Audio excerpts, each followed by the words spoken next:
think I need to let you know. The way you move is unconventional. The way I feel is unintentional, but you make falling in love so regretful. As time passes, we stick to the same distractions. It's like two worlds collide and they sleep on the same.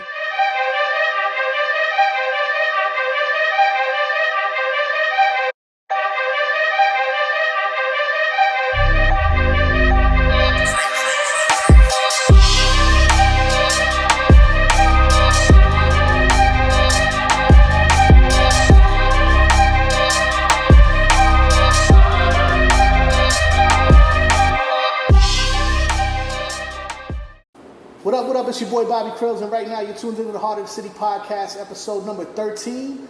And today I got a special guest with me. This is somebody that I met, I want to say 2008, 2009. This dude right here is a legend, man. You ask about him in the hood, and nothing but love, respect, and no smut at all on his name. Definitely official.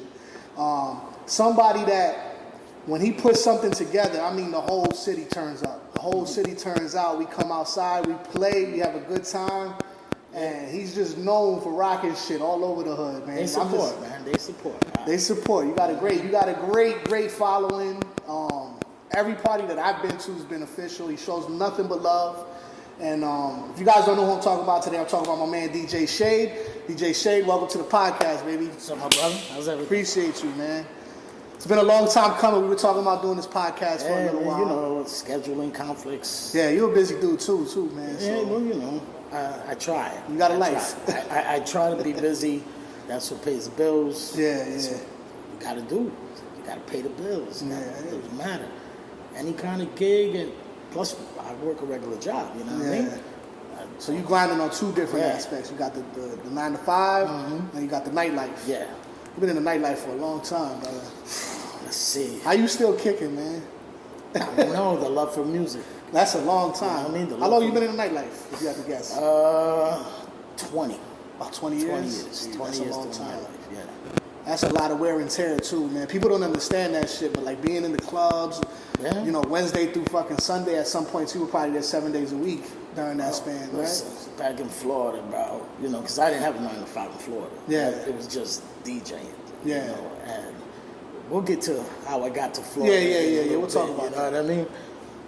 All right, so what I want to do is I want to get into DJ Shade, who you are as a person, how you became who you are. So one thing I always start off with on the podcast is I ask people like their background questions, you know what I mean? So the first question I always start off with is I'm saying, what's your heritage? Just so people can know where you come from. Puerto Rican. 100%? 100%. Mother and father born in Puerto Rico. Okay, what part of Puerto Rico? My mother was born in Ponce, my father San Sebastian. Okay. And you were born there too? No. You were born in... Me, my brother, my sister, we were born here, Perth Amboy, New Jersey, General Hospital. You know, born and bred here. I love the General Hospital shit because I've had this conversation with a few people on the podcast already, and I call it Raritan Bay. You know what I mean? That came later. I know. So there's like tears and shit. Yeah. You old school like me is General. It's funny. It's the same exact hospital. The entrance was on the Brunswick Avenue. Oh, that's different. Yeah, that's where the entrance was. There was no where it's at on the side now. Yeah. The emergency was always in the back, but the main entrance was in the front. That's crazy. I didn't know that at all. That's when it was General back in the day. All right, so Puerto Rican heritage. You grew up eating rice and beans and chuletas and of course, all the good shit, right? Of course, bro. You know, sick and tired of that when you were young. When I was young, sick and tired of it. You know, we didn't have a lot of money. Okay. You know, we grew up Delaney Homes. Delaney Homes? Delaney Homes, yeah. Okay. That's where my story starts, over there in Delaney Homes. Okay. And well, how long did you live in Delaney? My grandmother was in Delaney Homes, I'll say about 40 years. Oh, wow. She was in there. That's a whole generation. Yeah. You know, I know so many people came and gone throughout that time. Then my mom got married. You know, we bought the house on Goodwood Street. After Goodwood Street. Oh, you moved downtown? Yeah. We you know, once my mom and my dad got married, we moved to Goodwin Street, 275 Goodwin Street, and it was a 2-family home. They sold that, and then we got the infamous High Street house. I've heard a lot about this High Street house. The High Street house. Walls could talk. You have about 26 episodes for your podcast. That's funny. That's real shit, though. I've heard about the house on High Street. I mean, I wasn't ever there, but there's definitely stories about it. You know what I mean? Oh, my God, yeah. Everybody done came through there at one time or another. Man. Yeah. Everybody. Heart of the city shit right there. Yeah. You see why the heart of the city shit is so important? That people don't understand its history behind it. So there's a lot of history to Shade. There's Papo and then there's Shade. Yeah. Right? Yeah. That's the two, you know? And we're gonna dive into a little bit of both of them, man. So you were born and raised in Perth Amboy, and you traveled a little bit between. Well, you started in Delaney, moved to Goodwin, and then you went to High Street. Yeah, went to High Street. When you got to High Street, around what age was that? I was like 10. I was like 10 years old. So you was old enough to be with the shit a little bit. No, not really. No, not really. You know, I was little league, into sports and shit like that. You know what I mean? Okay. Playing outside, but I wasn't into the streets or anything. Not till a little later on. Yeah. You know what I mean? But High Street's where that happened. Yeah, High Street's where that happened. Then my parents got divorced. My mom was still with the house.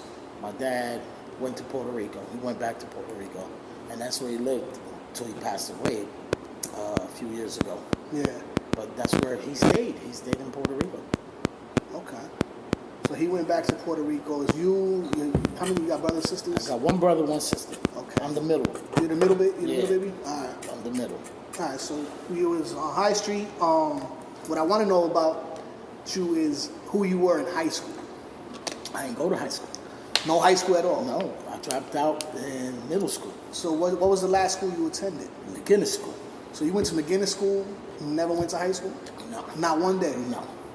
Not one day. Wow. But if people that speak to me, they don't believe it. They would swear that you graduated. Yeah, with they them, don't right? believe it. Like at work, I'm like one of the smartest guys there. You know, I teach supervisors and people above me things. Yeah. And the way I speak. You know, I write you an email. It sounds professional, but they wouldn't believe it if I told them that I never went to high school. Did you ever get a GED or anything? I went to get a GED. Yeah. And it's funny because every time I went, I took my classes, came time for the GED test, and I get bagged up. So I go to jail, come out, I'm like, I'm not messing with GED. Then, all right, I want to do GED. Do the class again. Okay, now it's time for the test. Get bagged up again. That happened like 3 times. After that, I was like, no more. I'm not doing this. So it's safe to say like during your adolescent years was the years where you came off the porch. Yeah, well, I was off the porch at 14. At 15 years old, you know what I mean, I started doing... I had my daughter at 15. Yeah. At 15 years old, I had a baby. My daughter, Crystal. That's a lot of pressure. Crystal. That's a lot of pressure at 15, bro. Yeah, it was crazy. Then I had to get married. I got married at 17. So you got married before you even became an adult? Yeah. Wow. Yeah. Before I became an adult, I got married. That lasted like 6 months. Then we separated. We didn't get a divorce till mad years later. You know what I mean? Because I was like, there's no rush. I ain't trying to get married again. You know what I mean? Then I get a letter in the mail about a divorce. Yeah. So I sign it, send it back. You know, a couple months later, letter comes back to the house, says you're divorced. And I was like, I didn't pay for nothing. I just signed the paper. Easy peasy. Yeah, she wanted to get married to somebody else. So sent me the papers. I signed it, sent it back. That's good. So there was no friction. No, It was peaceful separation. Yeah, peaceful separation. But you said it took years too. So at that point, you probably over this shit already. Yeah, well, like I said, I didn't plan to get married ever again. You know what I mean? Married now, you know, plans. Things change as you get older. Somebody keeps blowing me up. Let me shut this off. That's funny, man. Yeah, but divorce is a funny thing, man. Yeah. And, you know, and in that time, like I said, 15, I was already in the streets. I was doing things that, you know, I ain't proud of to this day. Yeah. You know, but I did things that, you know, with no education. You know what I mean? Yeah. Dropping out of middle school, I had to do things to survive. And I had to do things that most people look down upon. Yeah. And, you know, it wasn't really a choice. This is what I had. Yeah. This is what I had to do.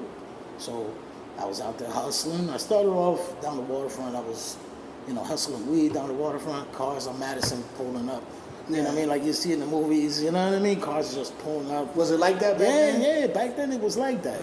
Back in the 80s, it was like that. They pull up on Madison Avenue by the laundromat. Yeah. You know what I mean? And you just go to the car. What you want? 1, 2. They were nickel bags. Yeah. Back then. Small things. Then you go, I'm from Delaney Home, so that's where I was always at. Even though we lived on High Street, my grandma was still in Delaney. You said she was there for like 40 years. Yeah, so I used to be over there. That's where I hung out at, the rec center and all that. And this is when Chill got busted. Okay. Remember when Chill got busted? I don't know who Chill is. Who's that? Stacy. Well, Stacy had Delaney Homes on lock. Is that the guy that had the dare card at the Yeah. truck? Okay, all right. Yeah, I remember that. Well, Stacy He had that Volvo. Yeah, he had it on Smash. Yeah. When I tell you he had it on Smash, Stacy had it on Smash, the whole Delaney Homes. Okay. So Stacy gets bagged up. So me and a couple of my boys, we're like, damn, there's people looking for stuff. You know what I mean? Yeah. That was the opportunity. That was the opportunity.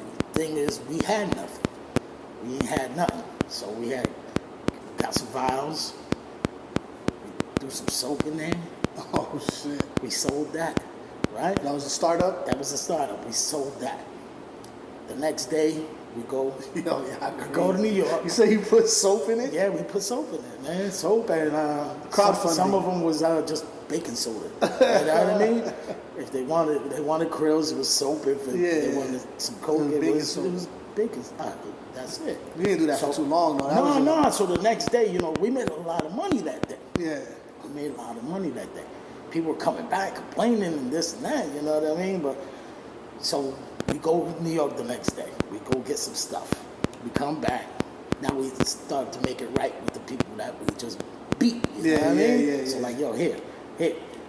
That's how we started. Shit started changing after that. So, So after that, I went over to Stockton. 88, 89, I was in the Stockton building. And like I said, I was cool with everybody from everywhere. 88, 89. 88, 89, I'm in the Stockton building, and I'm hustling over there. So I didn't stay there too long, about 2 years, right? To 90, 88 to 90. 90, I go over to the Ave, to the Huntington. Now, I'm noticing, a lot of these dope heads are the same ones that buying Crillz and Coke in the Stockton. Yeah. So I'm like, I might as well stay here because there's no one here doing this. Everyone's no competition. Everyone's selling heroin in Huntington. Yeah. So I stay there. So I start making things bigger than what they have in Stockton, bigger than what they have in Delaney Homes. Because I know, because I'm in both places. Yeah. You know what I mean? Next thing you know, that thing pops off. People from everywhere is coming over there for what I got. Then it came to a point where I wasn't doing hand-to-hands no more. You know what I mean? You was directing. I had about 8 people doing the hands-to-hands at that time. It's 92? Yeah, 92. That's when I met my wife in 92. Shout out to Lisa. Huh? Shout out to my wife, Lisa. Lisa, love you, baby.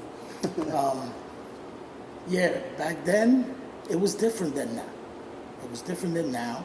Then, everything was on the corner. Yeah. Everything was on the corner. Y'all were literally outside with it. Yeah, everything was on the corner. You drive up Paul Avenue, it looked like little Spanish Harlem. Yeah. When you drove up the Ave. And you had people on the Ave doing their thing, you had people in Huntington doing their thing. Then we had got an opportunity. Some dude who had, and that goes to how the game is played today. Yeah. Some dude had this business that he had on his cell phone. And he was like, I gotta go back to Puerto Rico. Give me 10 G's for it. Came with 50 custies. All right. Did that. So you literally bought the phone.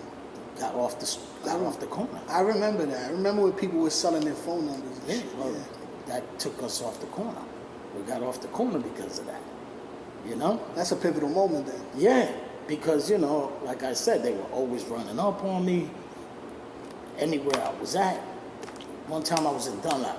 My grandma moved to Dunlap from Delaney, and I was visiting her. And McDonald, he was a cop. He pulls up, and he was like, "What you doing here?" I said, "See, I'm here to see my grandma." He said, "Nah, where's that? Where's that?" I said, "What are you talking about?" I should just follow me. He said, wherever you guys are at, that's where it's at. So this is a new place. I was like, nah, you know what I mean? Like, I don't know what you're talking about. You know what I mean? I always had respect for them. I never like mouthed off to them. You know what I mean? It was a game of cat and mouse. Yeah. You know what I mean? And I respect the rules. You caught me. Yeah. Your job was to catch me. You know what I mean? I ain't gonna let you catch me. Yeah, I ain't gonna let you catch me. Your job was to catch me, and that's how it was. You know, today everything is done on that too. You know what I mean? Yeah, that's dangerous now though. Well, it all depends. Yeah. It all depends if you know what you're doing. Yeah. You know what I mean? Back then, did a lot of cat and mouse with them. You know? Yeah, you're talking about a whole different type of city though. Man. Yeah, it was crazy back then. to get, you know, just to keep them guessing. Yeah. Go get a car, right? Get a little hoopty. Go do the thing. That 2 months, 3 months, that car wore itself out. It's time to get another one. Yeah. You know what I mean? Kept switching the cars Just rotating. up. Just kept switching the cars up. Just the same way they were switching the cars up to try to bag you. Yeah. We were doing the same thing. Switching things up. You know, You're talking about G-Ride hoopties, right? Yeah, straight like that. Yeah. Straight like that, you know? Damn. It was just, that's how the game was. And you remember, there was a lot of people still on the corner. Yeah. So they weren't really up on this yet. Yeah. You know what I mean? They really wasn't up on that because they were just focusing on... So 90s, that's like pagers and I mean, they had cell phones, but the brick. You know, you had the big brick. ass joint. Yeah, I had the brick too. I had the pager the messenger one. The SkyTel, the 2 ways. It wasn't the 2-way yet. It was I forgot the name of it, but it was a pager. It was almost the size of this phone. Yeah. And you text on it. That's pretty dope. And it doesn't go straight to the phone. So you would text on it, and it will go to a phone number, and then you had to pick up the phone and hear it. It'll read the message. Yeah, and it will read it. That's how it was. I didn't even know what that is. What is it? Yeah, I forgot the name of it. Well, that's what I had. That's before the Nextels with the walkie-talkie and all of that. So at that time, how much was that device? That was $400. Easy. Yeah, back then. $400 back then is heavy. Yeah. It was a little, because things like this didn't cost much. A pager was $100. You know what I mean? A regular pager, or $50. I think it was $50. I had a pager in like '96. That's old school, man. I had a pager in '96. Damn. That's old school, bro. And you know, you get the brick phone. You go uptown, go cop a brick phone for $50. Yeah. No, $100. It was $100. These are the burners. These are the burners. You know what I mean? Number goes out. You go back up there again. Bring them the brick phone. Give them another $50 to get you a new number. Yeah. You know, that's when they were just zapping people. You know what I mean? Getting their phone numbers and stuff like that. That's crazy. Yeah. Nowadays, everybody got a cell phone. Little kids have cell phones. So you went from Delaney to Stockton to Huntington. Yeah. And you was just all over the city. I was all over. I was accepted everywhere because I was cool with everybody. Yeah. You know, I knew people from everywhere. You know, because I went to Shell School first, then I went to McGinnis School. So those are the 2 middle schools in town. So that's where everybody, and that's how. So you knew all the movers and shakers everywhere. So. Well, you know, before everybody was movers and shakers. Yeah. You know what I mean? Kid shit. Yeah. Running around playing Little League. Yeah, and I was always cool with everybody, so I was accepted to go everywhere. I was all city. That's, you know what I mean? That's what they had called me back then. All city, because I was able to go to these places that other people couldn't go. Surprised you never ran with that as a name. All city? Yeah. Nah. I didn't like to call attention to myself. You know what I mean? Like right now, nobody even knows this. You know what I mean? Only people that close to me. So you heard it here first. You know, only people that's close to me. And I could say it now because, you know, I changed my life. I changed my life. I was thinking about it, and I'm like, I've been a good guy, I've been a bad guy, I've been a good guy again. And in my life, I weigh out how long I've been a bad guy to how long I've been a good guy. And, you know, the first 10 years of my life, you're a kid, you know, you're doing no wrong. Yeah. You'll mischief, you know, here and there, but you ain't really doing nothing. So I've been a good guy now for 20 years. 20 years, right? So I was a bad guy for 15 years of my life. I just did things, you know what I mean? All kind of things. It comes with the streets. When you're in the streets raise you. You do things that most people would never dream of doing. Yeah. You know what I mean? And I look at my life now, so I got 20 in after I was a bad guy, plus the 10. I got the good is outweighing the bad. Yeah, I've been doing good things for twice as long as I was doing bad things. And you know, and that when people need me, like for can you do this on the strength, blah blah blah, I like to give back. If I have time to do it, that's a fact. If I got time to do it, I'll go DJ a party for the school or whatever. Yeah. You know what I mean? A picnic or whatever. I'll go do that because I still feel like I got to give back for all the wrong I did back then. But you've been like, I met you, I want to say 2008, 2007, 2009, around that time. When I met you, you were already like, I don't know, like you were just a cool dude. Like I heard about you, and when I met you, I was like, damn, like he's just cool as hell. Like I didn't have no other. But that's what gave me idea. That's what gave me the key to the city. Yeah, you know what I mean? Being all city. So I'm hearing all this history right now about you. That you know, I heard. Mm-hmm. I never had to sit down with you and hear it like this, but this is it puts it into perspective who you are and why you're so well respected. You know what I mean? Like, and you know, people don't fuck with you on no bullshit. Yeah. Everybody that fucks with you. I ain't never crossed nobody. Yeah. That's the thing. You know what I mean? I treat everybody with respect, no matter if it was when I was doing bad things or good things. Yeah. But I don't cross nothing. My word means something. If I say I'm going to do something, I'm going to do something. If there's a situation that presents itself for me to cross you, even right now, like, people hit me up, yo, can you cover this gig for me? Yeah. I go cover the gig for me. Oh, there was one I covered for a guy, not going to say his name, but the people there was like, yo, so we'll see you next year? And I'm like, nah, this guy's good. Nah, but you were better. That's my boy. I can't do that. Yeah. You know what I mean? I can't do that. You stand heavy on your morals. If I cover a gig for somebody, I give them that person's business card because that wasn't my gig. Yeah. To give them my business card. You know what I mean? Yeah. All right. So let's get into the DJing. So you was running around for a while. I know that you moved to Orlando, right? Was it Orlando? Yeah. It's funny how I moved to Orlando. Was this around the 90s? No, I went. How did that transition happen? All right. So what it was, like I said, I never planned to be a DJ. Yeah. I always loved music. I always recorded off the radio, you know, Red Alert, Molly Mars, Stretch and Bobbito. You know, I always loved the music. Was it always hip hop? Always hip hop. Always hip hop. From the very first time I heard hip hop when I was like 10 years old. What was the first joint that really my did it uncle, for you? My uncle was a DJ. Okay. So he would play Sugar Hill Gang.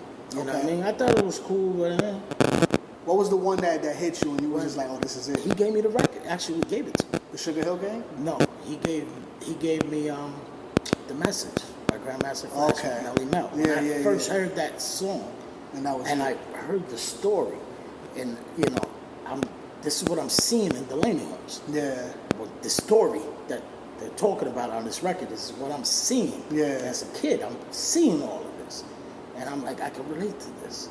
This is what I like. You found your shit. Yeah. So they weren't playing it on the radio. They weren't really playing it on the radio. You know, back then you were hearing Michael Jackson and stuff. all Like, popping. yeah, on the radio. So I go with my mom to it was the flea market over there across the street from Walmart. Where Home Route Depot 9. was, right? Route 9. It used to be the flea market. Yeah, I remember flea that. market. Back then we called it the auction. And she went inside to get something, and I'm in the car. So I start listening to the radio to see, you know. You found a hip-hop station? I found it with BLS. Okay. And the first song that came on, and I was like, oh shit, I like this. It was Itching for a Scratch by Force MDs. Okay. And I was like, whoa, the next song came with hip hop. And I'm like, I never heard this. You found know what I your mean? shit. Like I heard one song, but I didn't know there was so many more. Yeah. And it was a 3-hour segment.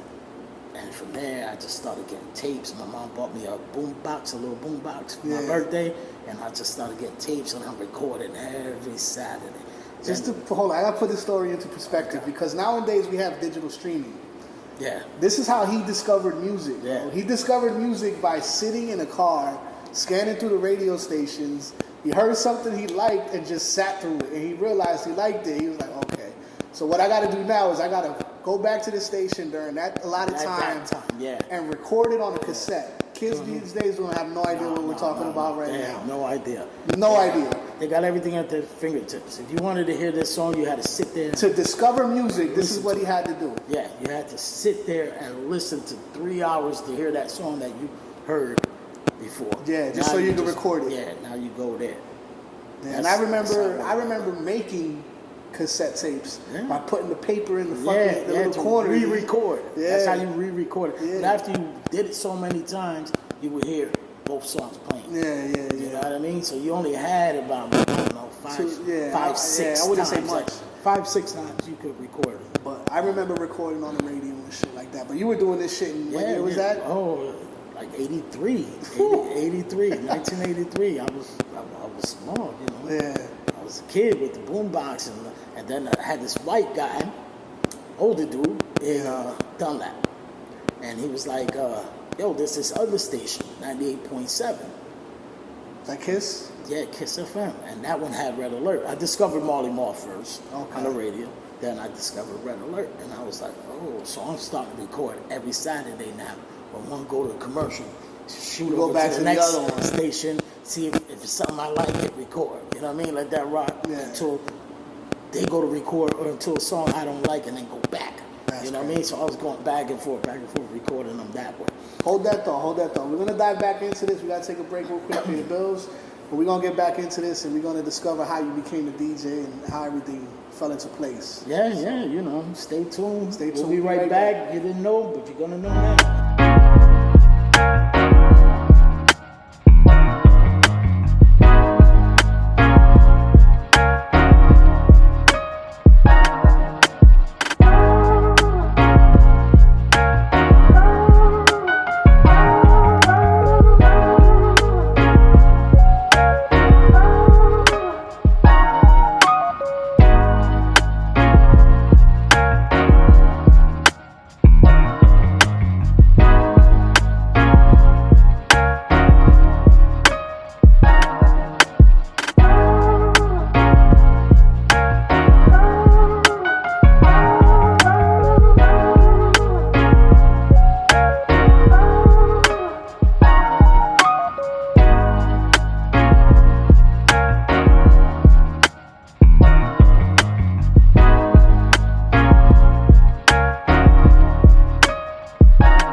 Take a quick break, but before we left, we were talking about the cassette tapes and that whole situation. I know we wanted to get into how you got into DJing, so let's touch on that. So how I started DJing was, like I said, my uncle was the DJ here in Amboy, and I got on his DJ equipment. You know, you got on his equipment? Yeah, I got on his equipment. You know, I used to go down to Zoom Records down on Smith Street, which is Antonia's Pizza.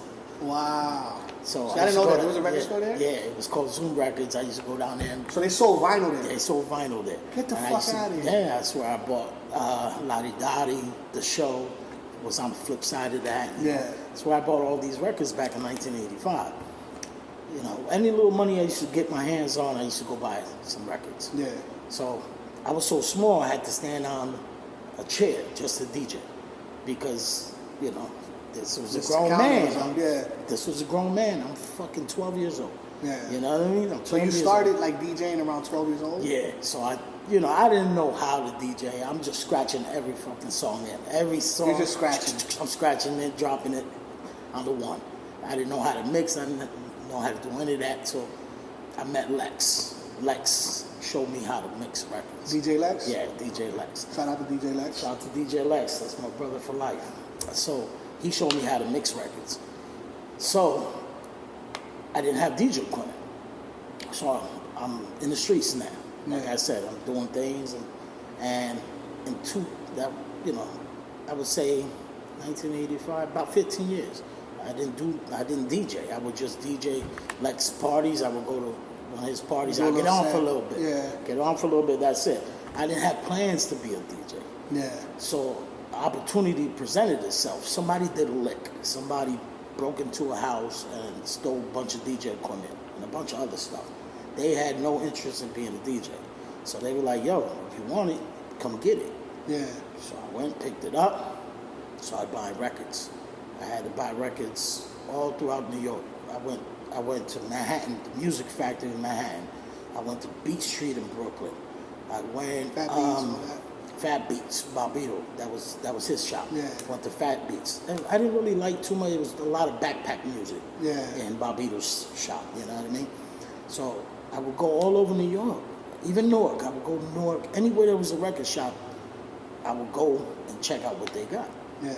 So I started buying records like how that. much was vinyl back then, man? If you say you buy an $3 album. a record. You buy an album. An album was $10. Okay. So it was priced around the same as a cassette. Yeah. Okay. Pretty much. Yeah. You know, CDs ain't come out until 1990. Yeah. You know what I mean? And CDs, there was no way to DJ on CDs yet. You know what I mean? It was CDJs wasn't out yet. Yeah, it was just vinyl. So, you know, that was in 2000. I got the DJ equipment.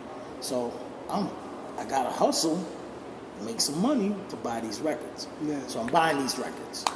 Then I get a shot to DJ in Halftime in 2003. You talking about on Hall Avenue? On Hall Avenue, LB. Shout out to LB. Was that your first? Yeah. So I did Thursday night there. Wait, when was this? Not 2003. It was in 2000. 2000. In 2000. LB gives me the shot. I start DJing over there on Thursday nights. It's crazy. Every Thursday night, bananas in that spot. Yeah. You know. And like I said, I wasn't really mixing yet. You know what I mean? Like everything was just like, boom, drop the next song. Drop the next song, drop the next song. You know, I was DJing, but didn't really know the whole element of what I was doing yet. I was still learning. So he gave me a shout.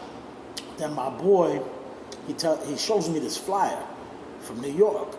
The promoter was Prestige Entertainment, John Gunji Rivera. I don't know if you ever heard of it. Prestige sounds familiar. Yeah. So they had on the flyer, if you got what it takes, you know what I mean, hit us up, blah, blah, blah. So I hit him up, right? I go to Manhattan, I go to office building, and I walk into the building, I go upstairs to their office, and that's when I saw DJ Matt. He was in there. I guess he, was working for them or something. I don't know. Part of that. Yeah. So I saw him. I already knew who he was. I was like, yo, this dude is dope. You know what I mean? I was like, they expected me to be like this guy. Yeah. Like, was he nervous? No, not a little bit, but not too much. So I sit down in the office with John Gunji, and I give him the tape. He pops the tape in. Now, he don't want to hear everything. He doesn't want to hear everything. He's forwarding to how you bring the next song in. That's all he want to hear. You transition. Yeah. He's listening to what you're playing and how you transition. He really wasn't too concerned about the song. He was concerned about how you made it sound. Yeah. So he did that. So he was like, okay, we're going to give you a showcase at Club Envy in Manhattan. So they was like, listen, in order for you to do the showcase, you got to bring 50 people. I said, all right, cool. So they gave me 500 tickets. Now I got to get 50 people from Amboy to New York so I can go on. So comes the night, it was a Saturday night. I go there, bring 250 people. Jesus. 250 people show up. Go to DJ. They're like, where's your needles? I said, oh, remember, I ain't do no club before. Yeah. You know what I mean? I'm like, I left them home, so I couldn't go on. I could not go on. So they were like, all right, next week. Do it next week. So the next week... You didn't have to recharge them people, though, right? Well, I got 50. Okay. You know what I mean? 50 of the 250 came back. So I went on. Now, I went on at 11. So I go on, I DJ. I do my hour set, right? Boom, I get off. They were rocking with me. People were rocking with me. So I get off. I go down and I'm hanging with the 50 people that came for me. I'm chilling. DJ calls me out the mic, come to DJ booth. I come upstairs. He's like, yo, I gotta go take a shit. Get back on. Down? Get back on. I said, all right. So I go back on. I play. Which DJ said this? I don't even know who it was. I don't even know who it was. He was a big guy. I think it was Big Paul, his name was. I'm not sure, but I think it was Big Paul. So he goes to the bathroom, but he's gone for a long time. And I'm like, nah, there's no way. But I got to keep playing because ain't nobody else there. And you're working with his vinyl at the time? No, I'm working with mine because I came with a crate of records. Okay. You know what I mean? So I came with enough to do an hour set, right? I did an hour set, but I still had B-sides and stuff like that. So I'm throwing these joints while he's in the bathroom. Now I'm upstairs on the second floor looking down at everybody. Then he finally comes back from the bathroom. I was like, I'm running out of music. Yeah. So the promoter comes up. He was like, all right, you're going to go back on later again. And I said, I can't.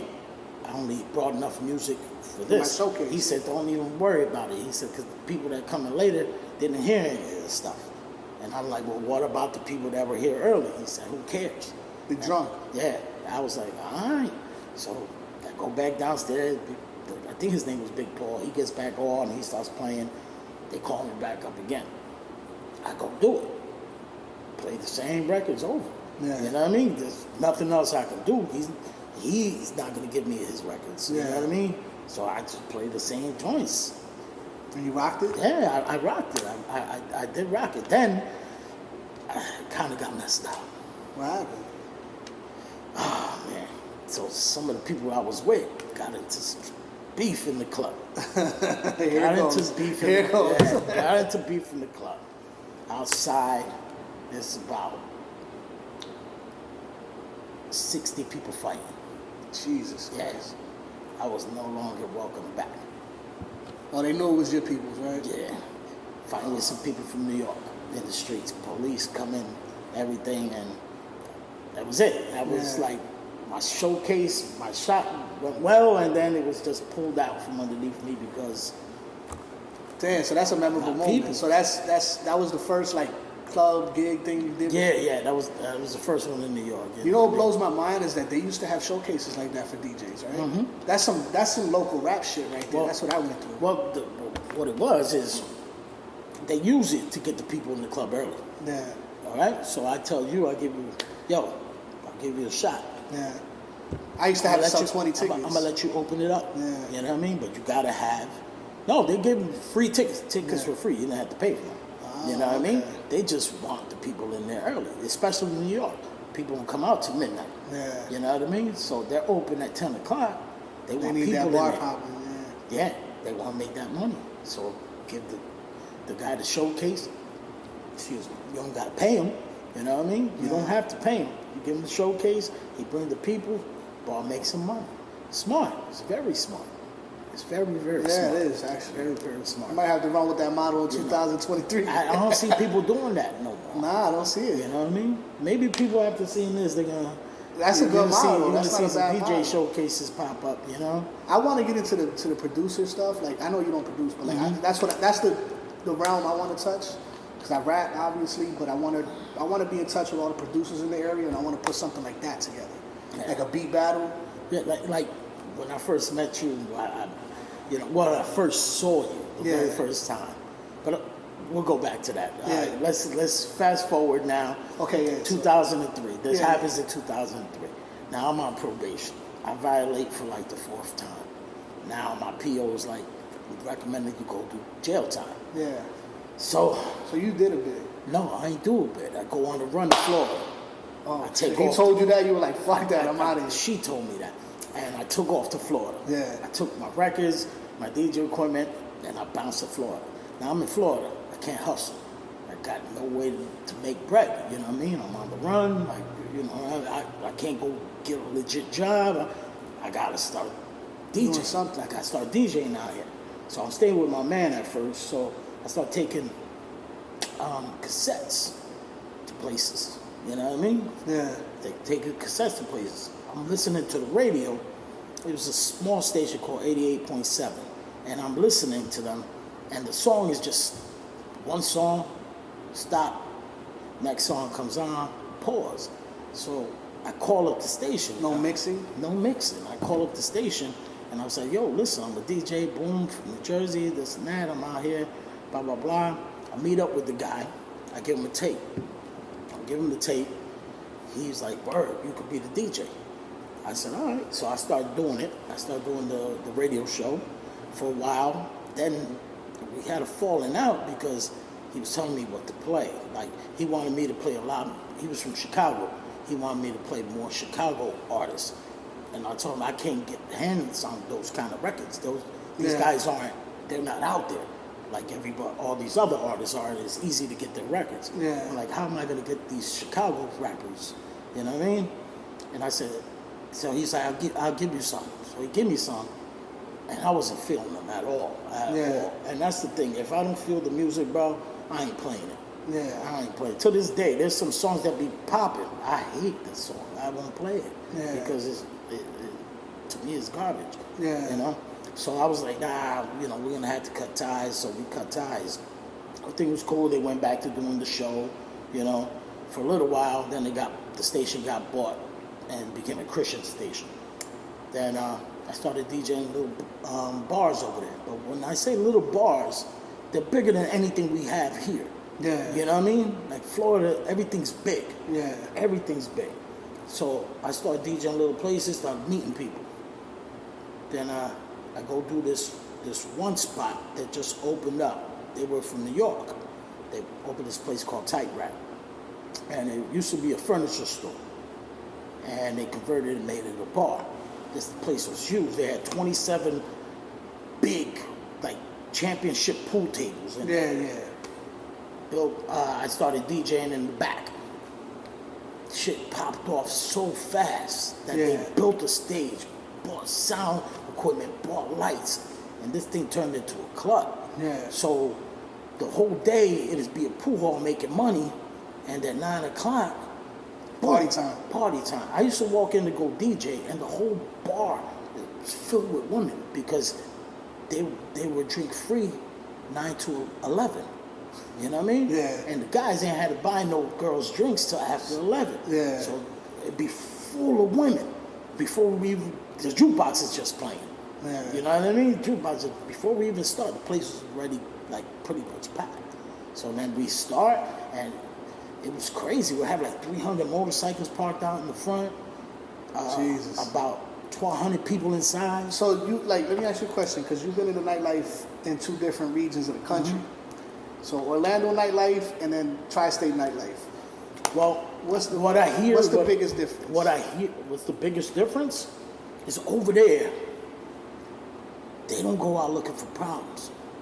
Okay. They go out party to look for women. Yeah. You know what I mean? Somebody steps on your shoe, my bad. All right, keep it moving. Up here, that's like a major violation. They turn it into like you stabbed their baby. Yeah. Somebody gets you know what I mean? killed that night. Yeah, so it's like, that's the difference between Florida and Jersey with the nightlife. Over there, they just want to party, man. That's all they want to do, have a good time. Do the energy when the party's popping, or is it the same? Yeah.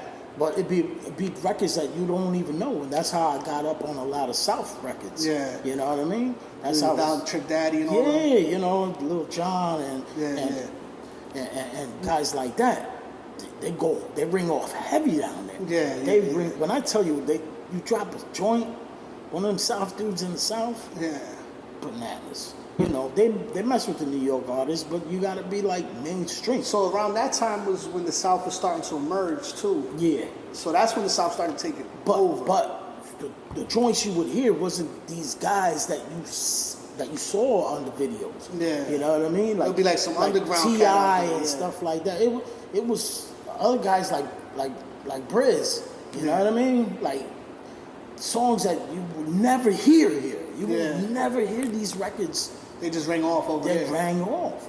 And I'm like, damn, this is bananas. You know what I mean? Like, what is this? And you know, not give you buck.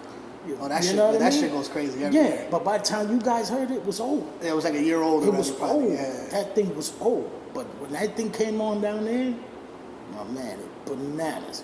Bananas. Yeah. And it doesn't matter. You didn't need fancy lights or nothing. They just want to party. Bro. Yeah. They want to party. They humble. It's not like here, it's too hot to go to the club. It's hot all the time. Yeah. They're used to that. You know what I mean? So they go every night is packed somewhere. Yeah, somewhere it's packed. That Florida heat is different though. Yeah, it is different. You know, it's not humid like what we got. Yeah. You know, it's a dry hot. Yeah. You know what I'm saying? But yeah. So from there, you know, like I said, I went on the run and I had to do what I had to do out there to survive, and I started DJing then. Boom. Now my daughter comes back to Jersey. Yeah. My daughter comes, so I come back. I'm DJing in Terrassa. Okay. Carl Graham walks in, sees me, walks back out. And I'm like, damn. You think he knew at that time? Oh, he knew. Because we went to Little League together, so he knew. So he went back to check and see, like, if I ever got picked up on that. It was 10 years. Yeah. I was gone for 10 years. So he went back to check. Next thing I know, he walks in with 7 cops. I was like, it's over. I know it's over. So they come, they get me. I was DJing. They just took me away. They take me to the police station. And they were like, your bail's $25,000. I'm like, $25,000? They was like, yeah. Now, remember, you're not supposed to get a bail for probation or parole violations. But since it was 10 years ago, they had to operate under the old law. Yeah. So I was like, damn, if I knew it was only $25,000, I would have been took care of this, you know what I mean? So I had to use bail bond, $2,500, got out, went to court. My probation officer now became the head probation officer of probation. So did she have it out for you still? Yeah, she couldn't wait. She wasn't gonna retire. Oh, she saw you. She probably got a fucking smile. Yeah, so I get a new probation officer, a black chick named what was her name? Diane something.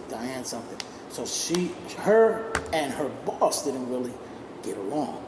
So she was like, she wants me to recommend prison for you, but I'm not gonna do that. So we go to court. The prosecutor's like, okay, it looks like he learned his lesson. He ain't been in trouble in 10 years, blah, blah, blah, this and that. We recommend that he just pays the fine and goes on with his life. And the judge is like, all right. So the judge is like, can you pay this fine in 12 months? I said, yeah. So I paid it off and I went on my way. Everything changed, you know, because I wasn't hustling. Yeah. Because I had to fly below the radar because I'm on the run. So I wasn't hustling. I'm DJing, trying to make money, you know what I mean? Yeah. So after that, I'm clear of everything now. So I'm like, all right, now you do what you want. I'm not going back to that person I was. So I start working. And DJing on the side. You know what I'm saying? Yeah. And that's my story to today. That's what I do. I still have a regular job that I picked up after the judge blessed me without sending me to prison. Yeah. You know what I mean? Because he could have just sent me to prison. He could have said, yo, this is what you're supposed to be sentenced to. You violated 4 times already. Yeah. I'm tired of you. You know what I mean? But since... And they let you live for 10 years. Yeah, like yeah. But that type of life for 10 years, bro, that's rough. Yeah, so... That's rough. You know, but I got used to it. You know Living what I mean? under the radar like that? Yeah, I got used to it. I really became really good at it. You know what I mean? Yeah. Like I was really good at it. And in Florida, I only had one encounter with law enforcement. You know what I mean? And was it even close to a scary situation? Nah, you know, like they pulled me over. And he was like, "Where you going?" I was like, "I'm going." They pulled me over at McDonald's. I was going to lunch. He was like, "You going to lunch?" I said, "Yeah, from work." And he said, "Where do you work at?" And I pointed out my uniform, like, "This is where I work at." So he was like, "Can I check your car?" I was like, "Sure, go ahead." Now, he didn't ask me for license. He didn't ask me for nothing. Yeah. You know what I mean? I think they were looking for a car that fit my car's description. Yeah. You know what I mean? So when he realized I wasn't who he was looking for, just let me go. You must have now been, over here, sweating. no, because like I told you, I got real good at it. Yeah. I got real good at it. See, when you do things like that, is your mannerisms.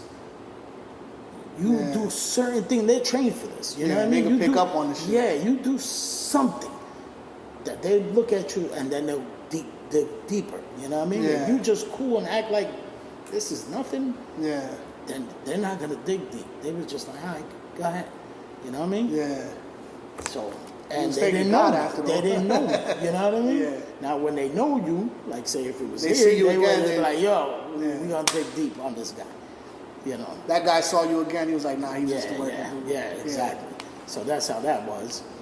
And then I came back here, and like I said, you know, the rest is history. You know, I still do nightlife.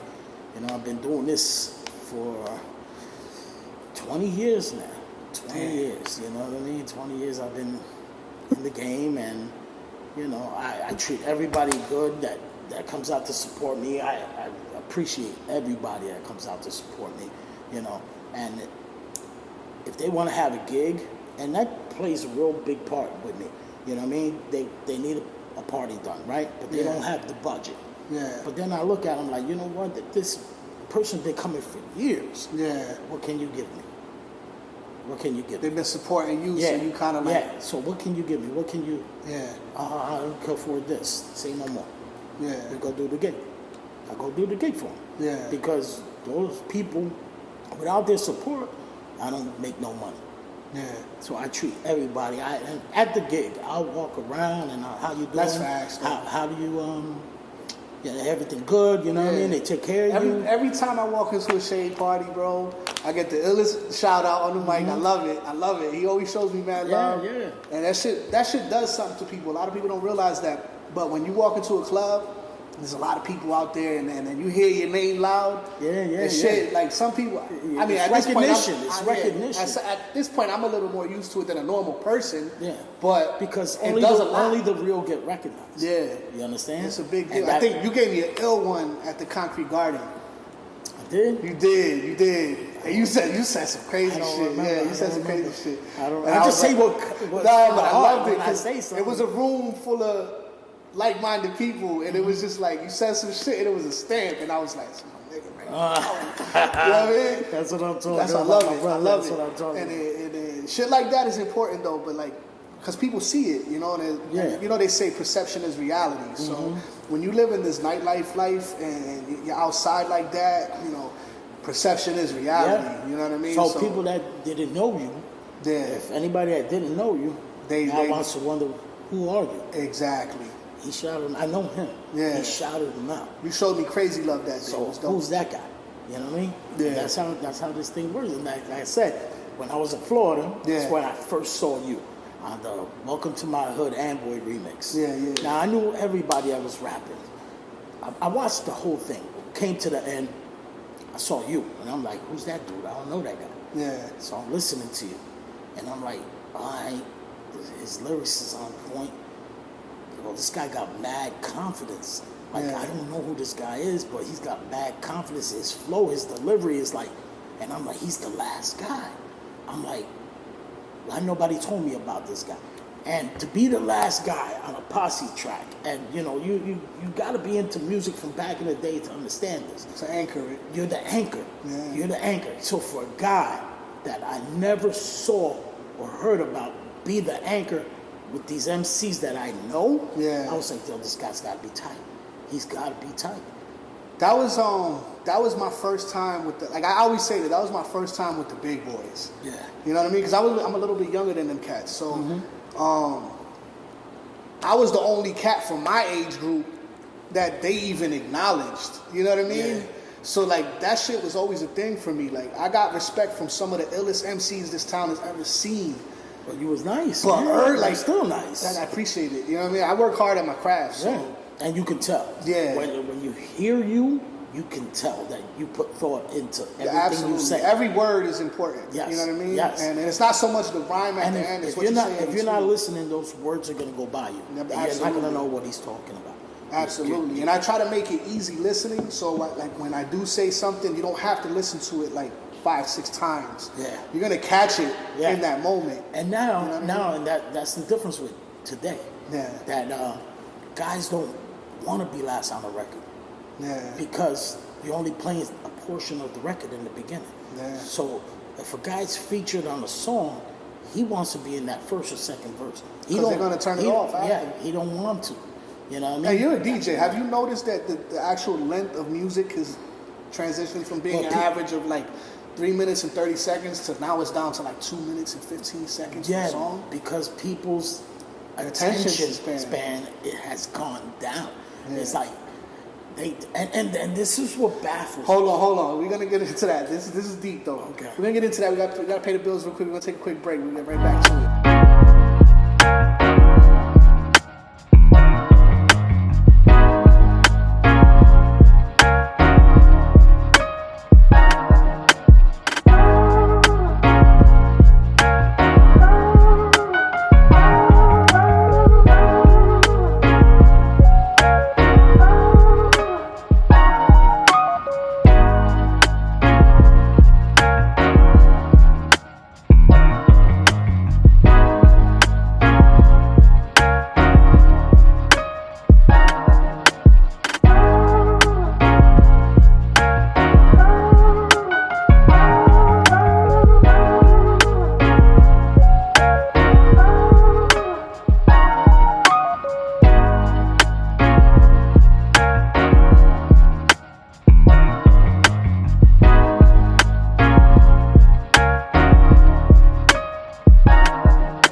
So before the break, we were talking about the attention span and how music has shrunk as far as time formats go and stuff like that. But that's what baffles me today. This is what baffles me today. Because the club scene is totally different. You know, back then, people danced. Yeah. People were sweaty. You know what I mean? They were in there dancing, getting sweaty. Yeah. To hip-hop. Now, you know, they have a short attention span. They want everything bang, bang, bang, bang. The hottest record at 10 o'clock. Like, come on. How's that changed the way you DJ? Like, it doesn't change the way I DJ. So I won't play. So my question is, when you're playing a set, do you have like an average time to play a song before you transition to the next one, or do you? No, I play one verse. Okay. I play one verse and I move on. You know what I mean? But like I was saying, you know, back then people got sweaty. People dance. They don't even dance now. People dry when they walk out of there. You know what I mean? They want song, hit after hit to turn their phone on and record. It's lit. It's not lit. You're not doing nothing. You're not dancing. It's not really lit. You know what I mean?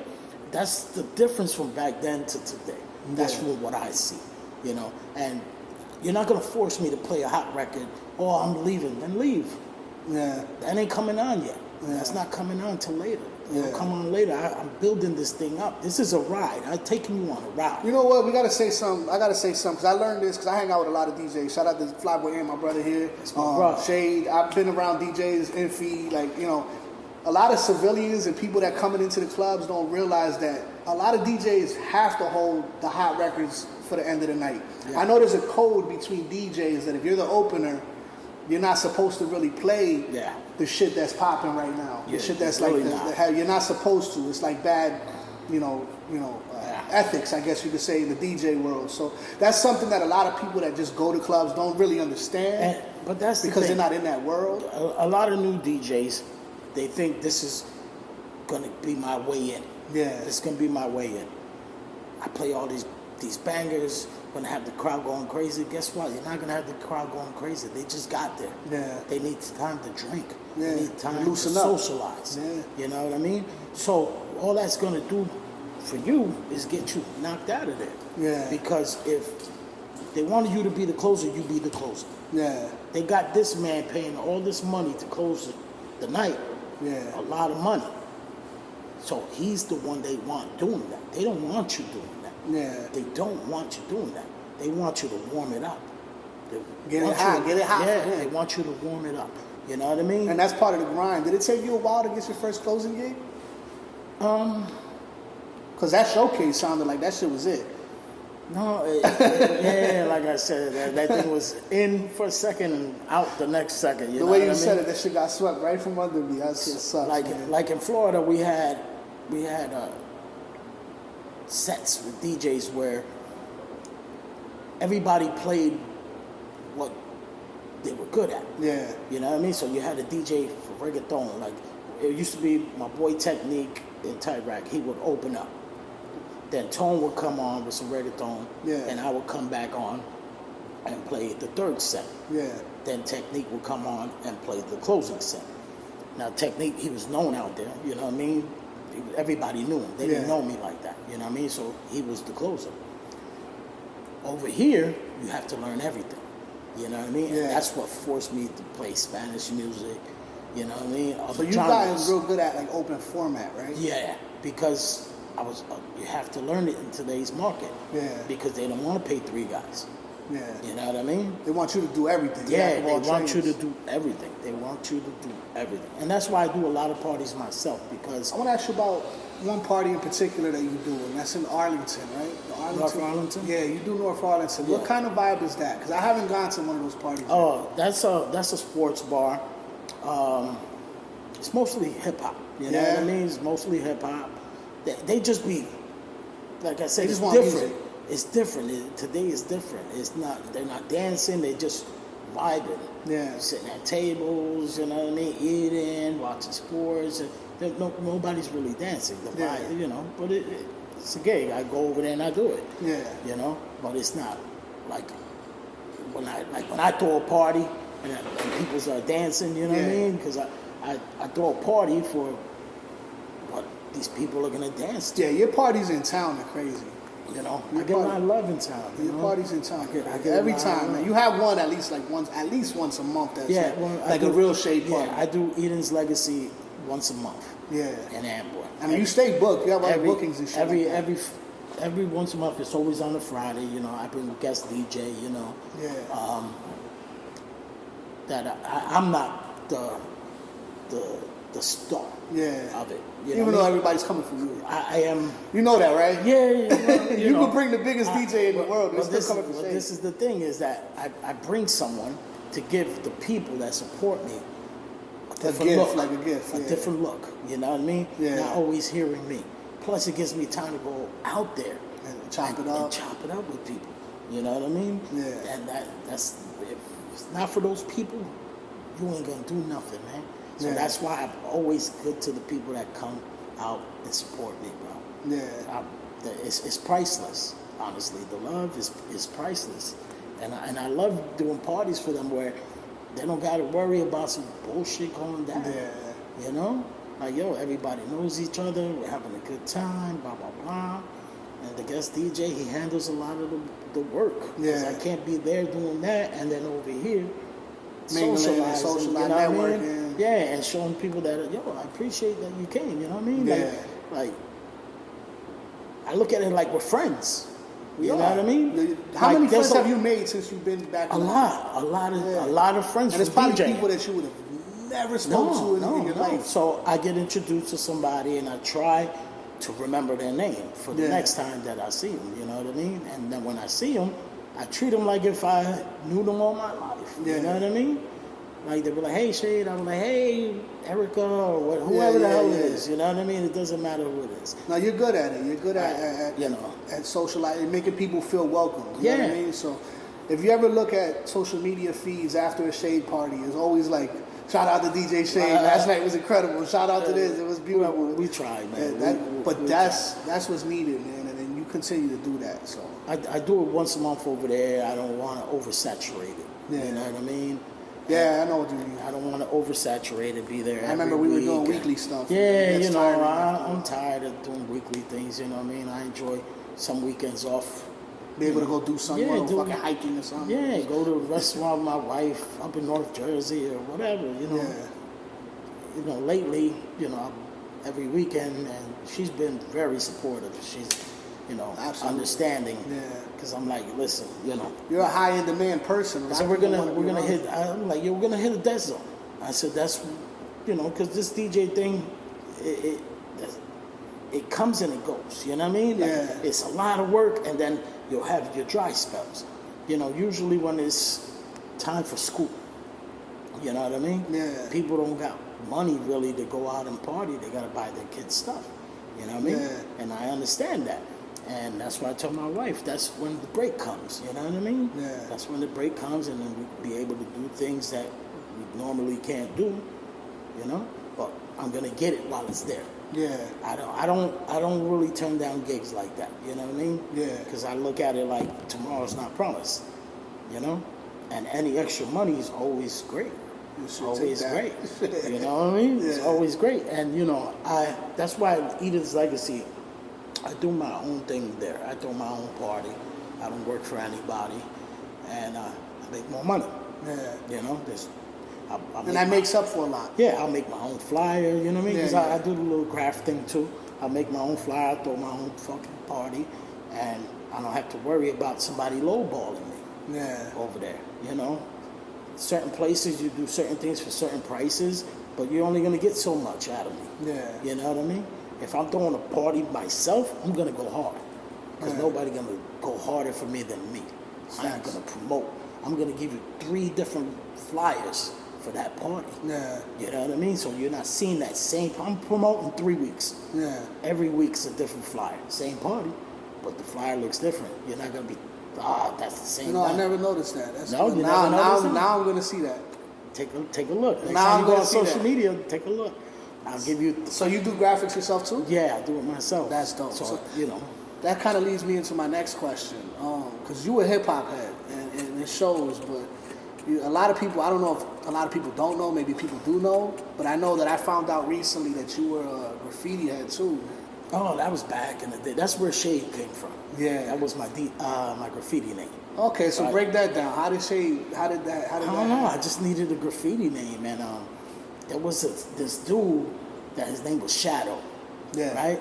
And underneath the Washington Street Bridge, he had a piece on the wall. Okay. Shadow, and I was like, Shade. So I ran with that, and I just started putting my name up all over the place. Yeah. Everywhere, and then. So the name DJ Shade originates from your graffiti days? Yeah, from my graffiti days. That's how I started with That's dope. DJ Shade. Came from graffiti. But just to go to show you the elements that this man represents, that's 2 elements right there, hip-hop. You know what I mean? If you break down the culture, he's got DJing. And you know, graffiti. I was Were you a B-boy too? Yeah, I was breakdancing. All you gotta do is rap and it's over. You know what I mean? Yeah, nah, you probably got some bars in you. You got bars in you. Nah. With your life, you got some bars in you. I'm gonna tell you the trick to rapping. Very simple. I try to tell this shit to everybody. Yo, you be rapping. I'm like, bro, you just gotta rhyme, right? So it's basic. Hat, bat, mat, whatever. Yeah. That shit's important. It really is. But what's more important is what you say before the rhyme, and that shit has to be flawless. Yeah. To me, like what you say before the rhyme is more important than the rhyme. I never tried to. You know what I mean? You know what I mean? I never tried to rap. I like I said, I didn't plan to be a DJ. You a DJ. You got that shit. I didn't plan. It just happened. It was like, okay, I had to go through in my life those turmoils for this to happen. Yeah. You know what I mean? Now, if I don't do those things that I was doing, this never happens. You know what I mean? You had to go through what you went through to get there. Sometimes, yeah, like, you know, a diamond comes out of the rough. You know what I mean? Yeah. Things like that.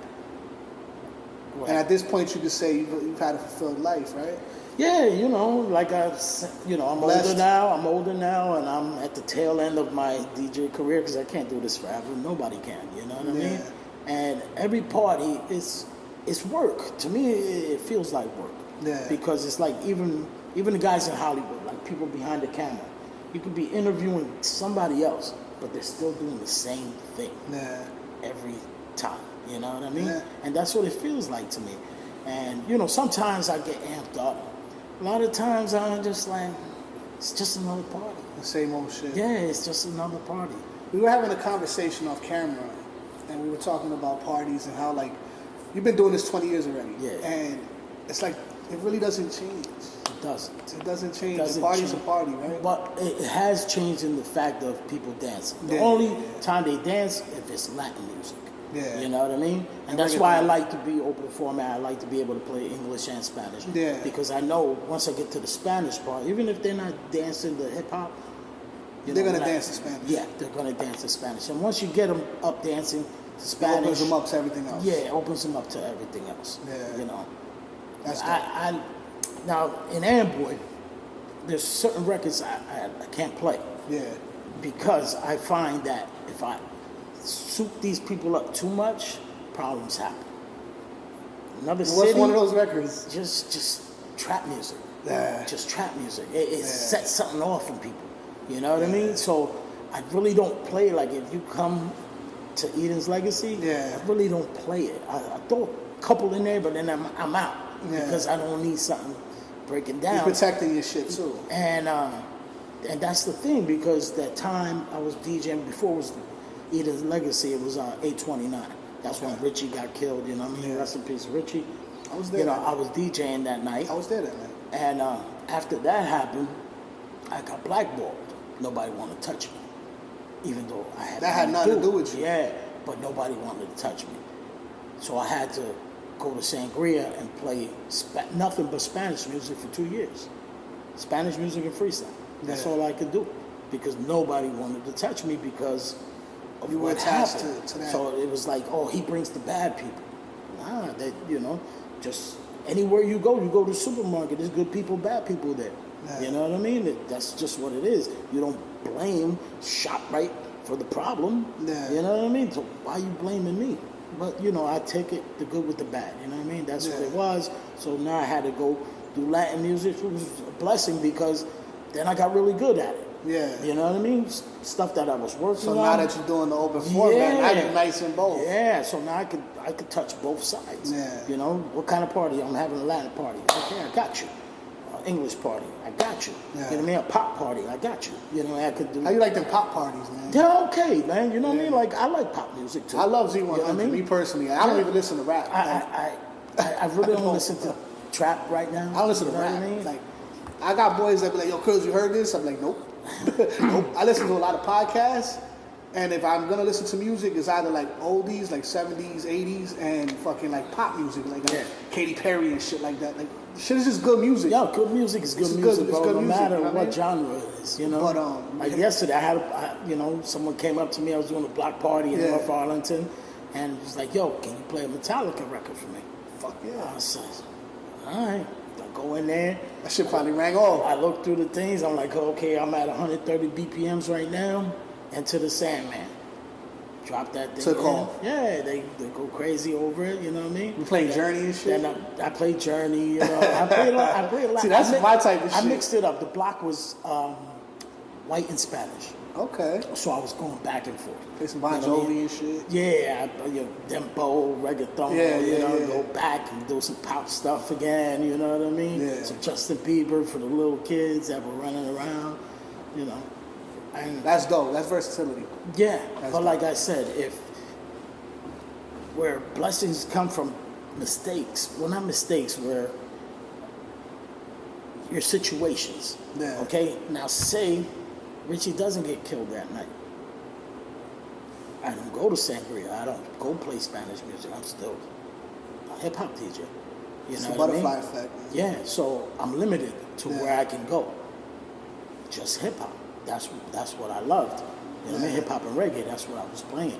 And a little bit of reggaeton. I didn't really like reggaeton when it first came out because the drum line was the same on every record. You know what I mean? And I found that whack. Yeah. But that's what it is. That's the genre. That's what they And now do. it's like one of the biggest You know, genres in the fucking but world. if you think about it, the drum line's still the same from when it was in Yeah. 2000. It's still the same drum line. Everything else changed, the chords. Yeah, the You know, synths and everything, shit like that. everything else changed, but it's still the same drum line. So, you know, what I was saying is that if that doesn't happen, I don't go to Sangria. I don't learn the Spanish, the bachata, the merengue. You know what I mean? Yeah. And I'm, picking this up. Yeah. Okay, these are the artists I have to look for. You know what I mean? Yeah. People requesting stuff. Oh, I don't have that. But go on my phone and type it in. I got it. Type it in. Yeah. So, okay, this is what they're looking for. That's just what I gotta get. Yeah. You know what I mean? And that's Part of the job, you Yeah. constantly, your library. Yeah. How deep is your library? I don't know. I got You got a hard I drive? got a terabyte and a half out of 2 terabyte storage. I got a terabyte and a half already full in my computer. Wow. Like I got a lot of stuff. All decades of stuff, man. You know what's funny is that you say that, right? But people don't realize how small MP3s are. So to get a terabyte and a half of actual MP3s, Yeah. I got a lot of records. I got a lot that's of thousands and thousands of Yeah, songs. yes, thousands, bro. Thousands. I got songs that if I play. Now, matter of fact, I was doing a party once, and the party was over, but I stayed with the guy, and I was playing a whole bunch of '80s stuff, '80s hip hop records, Yeah. and he was like, "Oh my God, how do you have this?" I'm like, "I got it. You know what I mean? Yeah. I don't get rid of nothing." Yeah, but I've heard this since back then, and I'm like, but I remembered it, and I went looking for it, and I find it. Yeah. And I find it, and I keep it. You know what I mean? And that's just me, man. That's what I do. Got a question for you. I never asked a DJ this question before, but what's your favorite closing song? Like, you got to get everybody out the bar. Okay. What's the best song to play What I do? when it's time to get the fuck out of here? What I do. It depends on the place. You know what I mean? Like some places, the last song of the night, there's a lot of females. Yeah. I'll get on the mic and I'll be like, all right, it's the last song of the night. We're gonna end it for my ladies. This is the all-time ladies anthem, and I'll drop it. The What is Gloria Gaynor, I Will Survive. Oh, yeah, They yeah, will yeah. sing that at the top of their lungs. Okay. I would sing that shit when it comes on drums. Other places, I hit them with Shy if I ever fall in love. Like if I saw it was a little too rowdy. Yeah. You know what I mean? Now I was want to You just gotta hit them tone with it down a something little with bit? no beat. Oh, Which is you do the shot, acapella shit. The acapella, the shot, and have them sing that, and then they're out going home nice and calm. You don't never want to send nobody out hype. You're not ending it with Meek Mill's Dreams of Night. No. You want to fight outside? Nah. You don't want that. You want to end them on a calm note. Yeah. And for the last 15 minutes of the night, I'm just hitting you with that old school R&B. Yeah. You know what Just I mean? to soothe you, I'm right? throwing Faith Evans with Carl Thomas. I can't believe. Yeah. You know what I mean? I'm throwing Keith Sweat, Twisted. Jodeci, come and talk Classics, to me. classics, you know what I mean? classics, Stuff that they're gonna feel good when they walk out of there and say, "I'm coming back again." And they'll remember that. Yeah, I'm coming back again. And that's what it is. I'm going to run with that experience. question every time I got a DJ on here. What's your favorite closer? Yeah, you have to give people an experience. Yeah. You know what I mean? And if you could keep them there all night with you, Yeah. and then send them home happy and not wanting to beef and fight with people, Yeah. you did great. And they're going to come back and support you again. Yeah. And like I said, I've been doing this 20 years. Bro, would you believe I still got people coming for 20 years, bro? I believe it. 20 years. Same people that were going to halftime are coming to Eden's Legacy. That's crazy. When's the next party at Eden's Legacy? August 18th, I got DJ Hook. He's going to be on there with me. Shout out to DJ Hook. Yes, that's my brother, DJ Hook. The last time he was there, St. Patrick's Day, it was bananas. I saw him post something the other day and it hit me. He was like, I've been DJing a certain amount of years, and he's like, all these cats in the nightlife really watched me grow up. Yeah. And I remember when he started, you know what I mean? The kid was hungry, and it's true. We all watched him grow up. Yeah. We Matter of watched fact, him grow up. he came to Z-Bar. Ant was there. Ant was opening, and he came with Ahern. Ahern was like, yo, I got my little man. He's really good, blah, blah, blah. Yo, can give him a shot? Go ahead, go on. He goes on, dude rips it. Yeah, Hook was He good. rips it. And I was like, oh, okay. Shout out to DJ Hook. I gotta get DJ Hook on DJ here. Hook, that's the man. That's I've facts. been telling him for years, bro, you do these remixes, you need to flood the market. They play your songs, your remixes on Hot 97. Bro, he did the Puerto Rican festival, right? Yeah. He performed. Yeah, he did a good job. He DJ'd and performed his own shit. I went there just to see him. Yeah, and I recorded it. I went there just to see him. him. I posted it. And he did great. He was in the studio with us because we were working on some music with me, DJ Flyboy Ant. Flyboy Ant's working on an album right now. Just a shameless plug, you know. Well, he's working on 2 things right now. But Hook was producing in here. We had him producing in here with us. Well, I told Hook, yo, you're no longer a DJ.